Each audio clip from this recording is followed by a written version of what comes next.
Welcome to Eugene Cannabis TV. You made the trip. We're in the, as we're filming this, the day before Election Day. And we've got DanK here, and Jeremy's with me. We've got some great letters to the editors and some things to tell you about and to read to you. But the main thing before we get started, I meant to do this last week, and my short-term memory kicked in, and lack of short-term memory kicked in. I need to sign Measure 91, the ballot. I filled the ballot out, but I left that one blank. I wanted to fill it in on the TV show. This means a lot to me. I've been an activist for 20 years. The very first initiative I was supposed to vote on was in 1986, the Oregon Medical Marijuana Initiative, which failed, by the way. But anyway, I didn't help matters any because back in those days, I wasn't a cannabis user, but I was working, and I happened to I worked that day, and I couldn't get off work to get in to get my vote cast, so I missed that one. But I did vote on Measure 80, the last cycle, 2012, and that one didn't make it either. So anyway, this one here, I'm ready to go, so we're going to vote yes on Measure 91. That's a definite yes.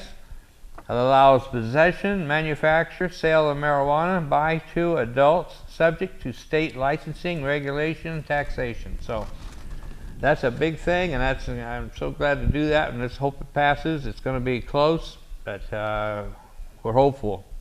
How about you? You hopeful? You think it'll do it? It's looking pretty close, but it looks like we might just pull it off. It might. I can't even call it. So anyway, we got, first of all, I got to start out. This is really, really neat. This is a letter to the editor. It was published in the Register Guard on October 30th, and this was written by Joe Canfield. Joe's a friend of ours, been on the show many times. So Joe wrote another great letter to the editor. It's titled, Pot Shows Promise Treating PTSD. We're all exposed to varying degrees of stress and trauma in our lives. In 1974, I suffered a traumatic brain injury in an automobile accident. While most people recover from a traumatic injury after a couple of months, others continue to experience the event months or years afterward. Post-traumatic stress disorder is a psychological condition that occurs after a traumatic injury.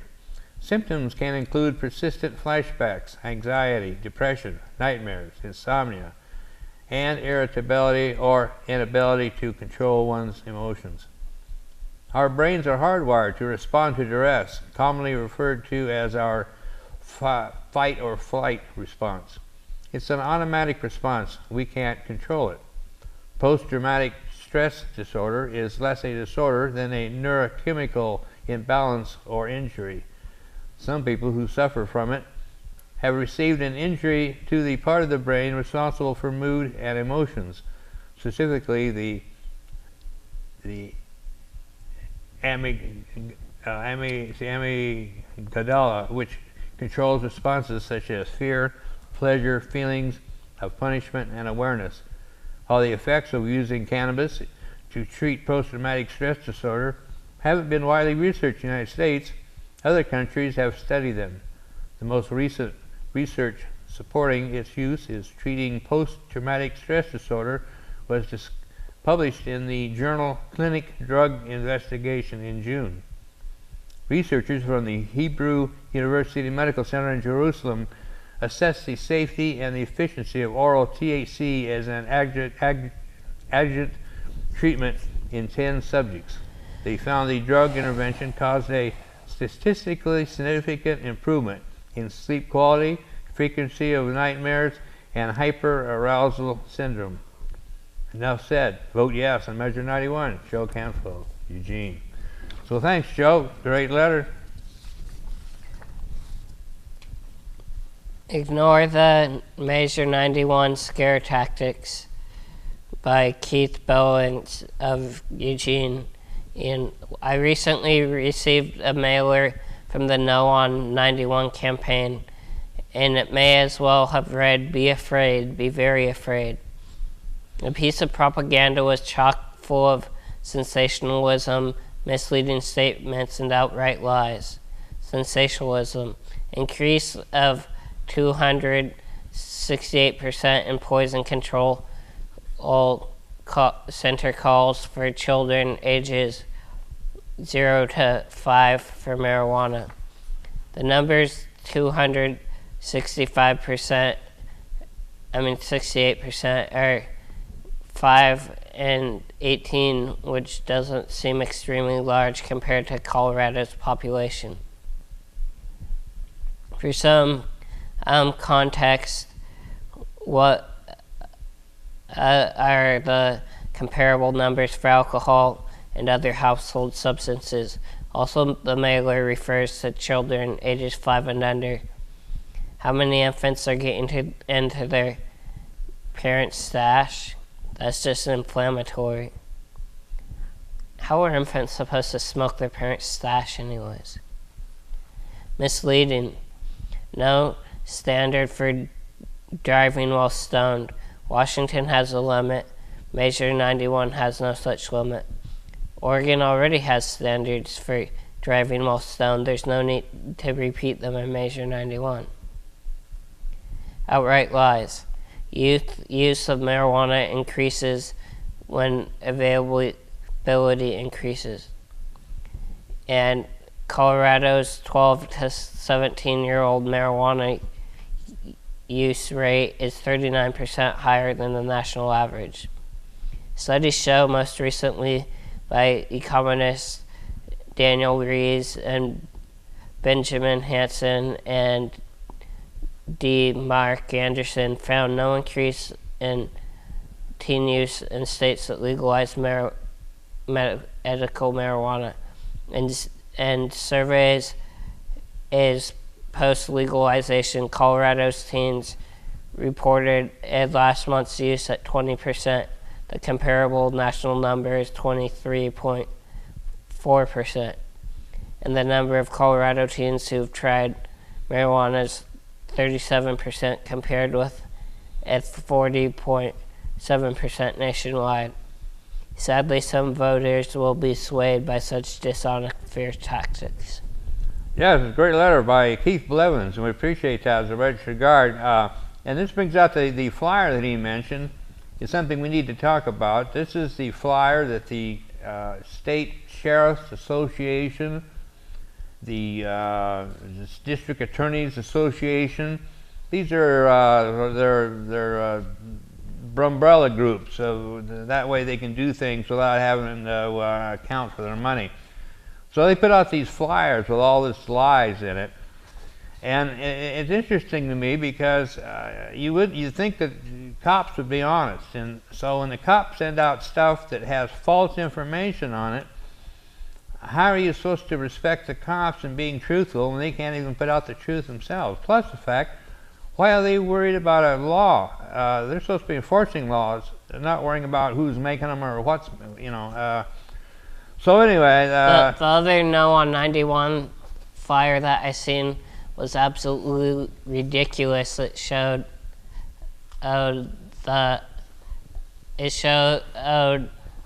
candy and cereal and things that look like known brands, but if they did their research, they would know that there was already a lawsuit over those things, and they're not allowed in the state of Oregon.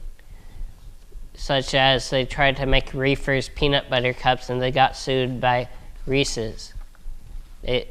So there is no candy, no cereal that looks like known brands. They look completely different, and they're labeled clearly, this has cannabis in it. Children are not going to mistake it for regular candy. And here we have a letter. This is the Registered Guard guest viewpoint. It was published November 1st of this year, written by David Friedanke. And David Friedanke is the executive director of the American Civil Liberties Union of Oregon and helped draft Measure 91. And by the way, I back up for a minute. The reason we're still talking about 91, even though by the time you'll be seeing this, it's already been decided, but we still want to tell people and let people know what kind of information has been being put out, so by both sides.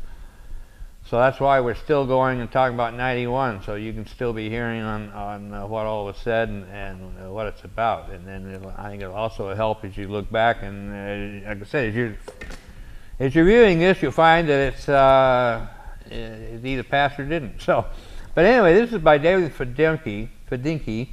Measure 91 improves state marijuana controls.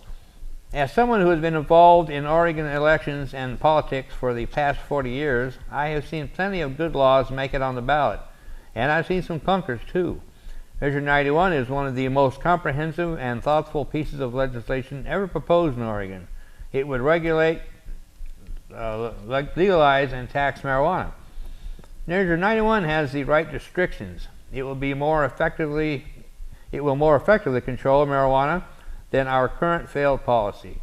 And it has been vetted and endorsed by the New York Times, the Register Guard, the Oregonian, former Oregon Supreme Court Justice Bill Riggs, former Chief Federal Prosecutor Chris Olson, and former Head of Mental Health and Addiction Services Richard Harris. It provides a better and more effective approach than our current policy.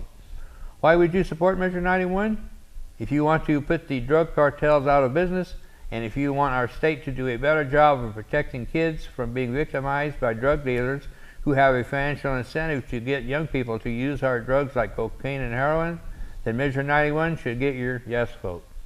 Measure 91 is designed to take control away from criminals and put it into the hands of state regulators. It will be far more effective than the free-for-all system we have now. Today, illegal dealers, gangs, and cartels are in charge. Marijuana is sold under the bleachers to kids by criminals who don't ask for ID. The rate of taxation set forth in Measure 91 is significantly less than the tax rates imposed in Washington and Colorado. Accordingly, it will make Oregon less attractive to street dealers and drug cartels. Regulation works. In 2007, the Oregon legislature passed a bill that required pseudoephedrine products, the main ingredient for making methamphetamine, to be sold from behind the counter by sales clerks. That regulation virtually shut down meth labs across the state. Today, Oregon is considered a national model for reducing meth labs. Similarly, under Measure 91, marijuana will be taken off the streets and put behind a regulated counter and sold only to adults and over, 21 and over. And it will be sold by people with state licenses who have had criminal background checks. They'll work at audited, inspected facilities. Packaging will be child-proof, opaque, and sport large warning labels. Our current marijuana prohibition efforts are also discriminatory. According to the FBI, Oregon law enforcement agencies are more than twice as likely to arrest and cite blacks, despite the fact that African Americans use marijuana at the same rate as whites. So again, this is all the facts that we all know about, and this is an excellent letter by David Fadinki, and we appreciate his good words there and advice. So we're going to take a break here, and we're going to come back on the second half with some more information for you and talking about the Emerald Fire Hemp Fest. So we'll be back. Don't go away. Well, I smoked some marijuana with some people I like, just like everybody does from the East Coast to the West. I didn't even notice the cop on the bike, didn't know I was about to be the 20 millionth marijuana arrest. Should have fought for marijuana law reform, should have gone to the web and typed in norm. Norm to the L.org, norm will drop the A.org, baby. National Organization for the Reform of Marijuana Laws.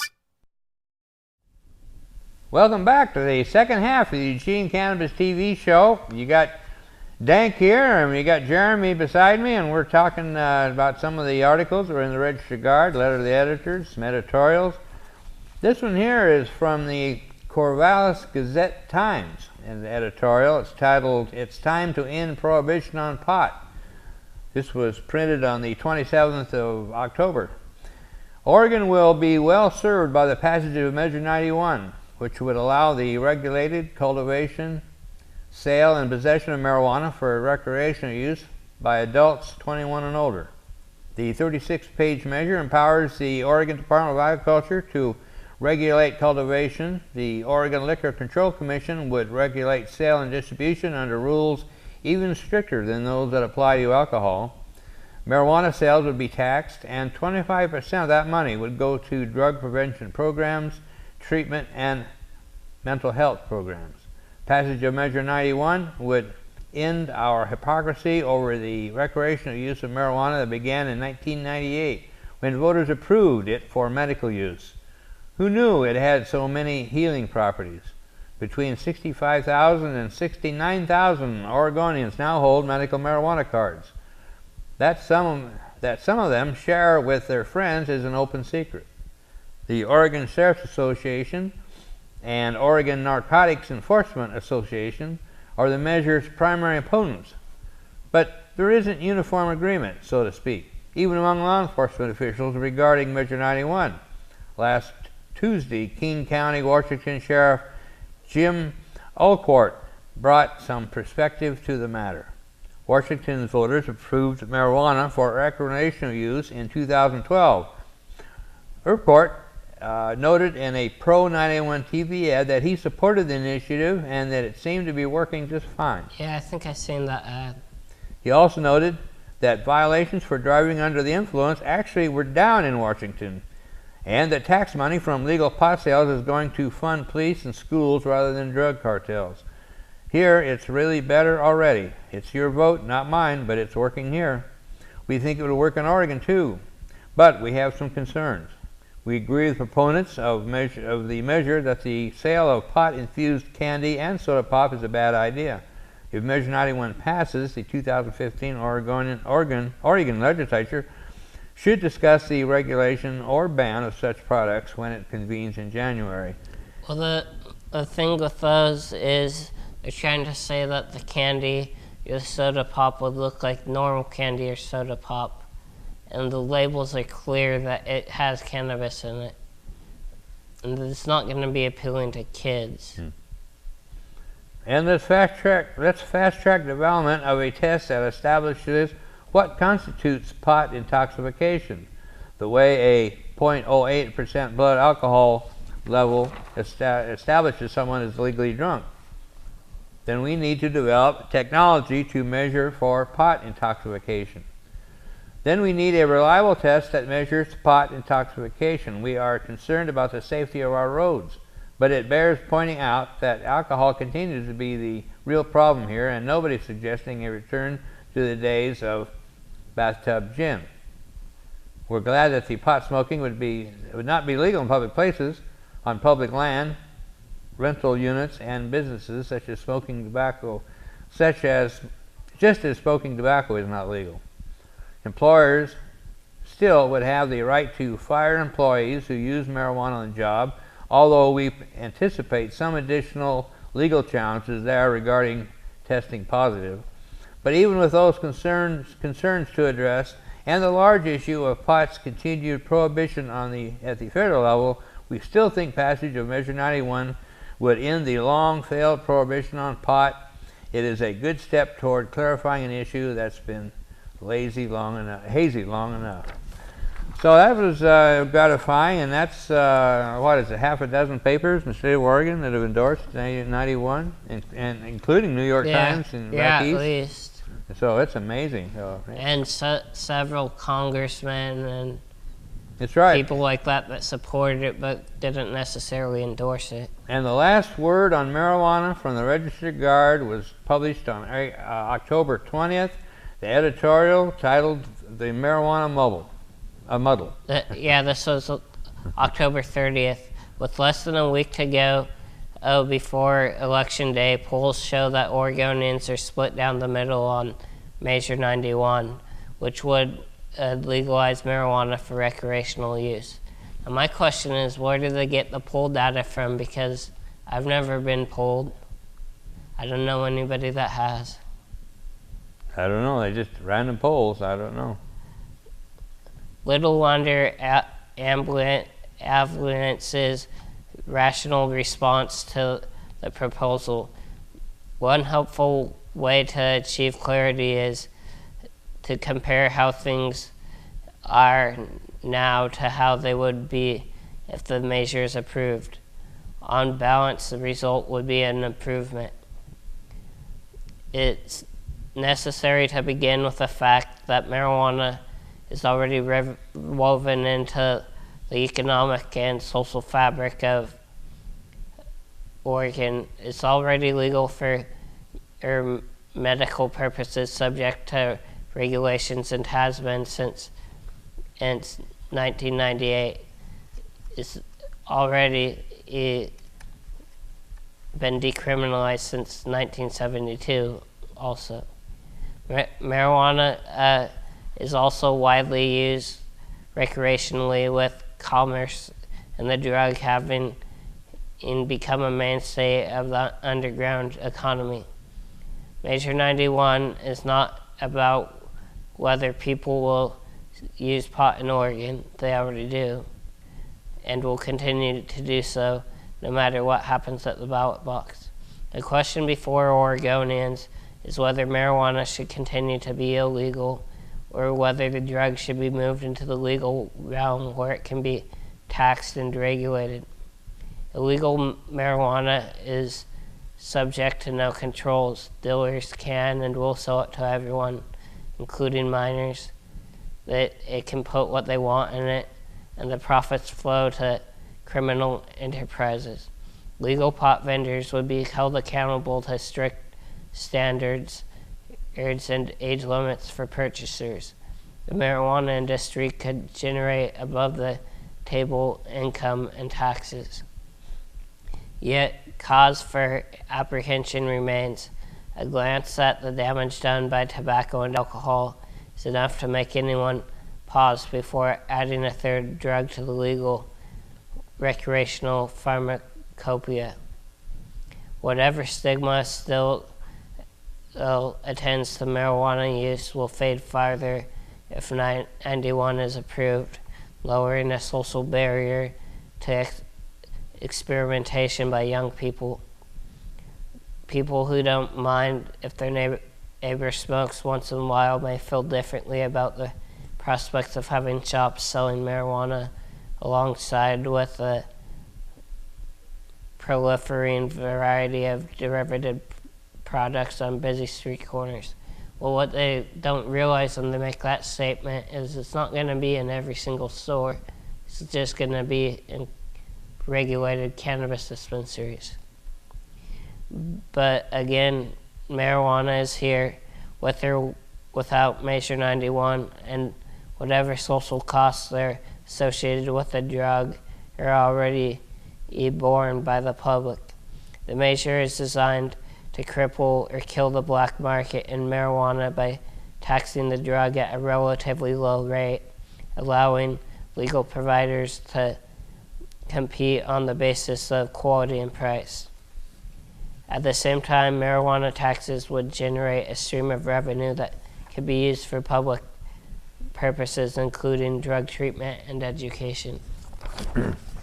Marijuana legalization in Colorado and Washington state came just 2 years ago, with retail sales beginning even more recently. Oregon voters might prefer those states' experiments run a few more years before deciding whether to follow their example. Measure 91, however, is statutory. The legislature can make changes or adjustments as needed. And that's kind of scary, but at the same time, it's better than what's going on now. If 91 and is defeated, it will be at least partly because of an abundance of caution among voters who don't understand the case for legalization, who do understand the case for legalization but aren't ready to fling open the doors. That's understandable, but it would leave in place a status quo of marijuana, which is very much a part uncontrolled, unregulated, and untaxed. It's true. So not a bad letter. The Register Guard, they've had some good points in there, and it'll be interesting to see how the election does turn out. And I think what's really going to decide the vote is if people that are for it vote. it seems to be a problem in Oregon to get everyone who's registered to vote. So if enough of the people vote, it will pass. Yep, it's all about voter turnout. That's what they're saying. So real quick, we have a letter to the editor of the Register Guard. This one is dated the 28th of October, titled "Police Backs Barnett's Re-Election." This isn't particularly cannabis related, but it is about Phil Bernhard, who is a friend of cannabis reformers. "I always vote, every time. That's how I earn my privilege to light fireworks every 4th of July. It's also important, though, to read the voters pamphlet and to understand who supports our candidates and what they stand for. Public safety is one of my biggest issues, not only because I have friends in law enforcement, but also because I've been saved by some dicey situations by local police. So let's review. Representative Phil Barnhart has been endorsed by the Oregon Council of Police Associations, the Oregon State Firefighters Council, the Oregon State Police Officers Association, Oregon End Violence Against Women PAC, the Oregon Trial Lawyers Association, and Lane Professional Firefighters Local 851. His opponent hasn't even been endorsed by any of them. Most of us know Barnhart because he's one of our most engaged, transparent, ethical, and hardworking state representatives. Those who don't know him can make a pretty good decision by considering what law enforcement professionals think about where he stands on protecting Oregonians." And this is written by Kingsley Snyder from Eugene. So you bet. So let's hope that Phil Barnhart makes it back. So real quick word about the Emerald Ohio Hemp Fest. We are working on it. We're starting to have some core meetings. Also, we're looking for sponsors, and so we need to talk. Get a hold of the Emerald Empire Hemp Fest. To go to the website, Emerald Empire Hemp Fest, emeraldempirehempfest.com. I'm trying to say, and get a hold of us because we are going to have one heck of a year. So we'll see you next week, and thanks for being here.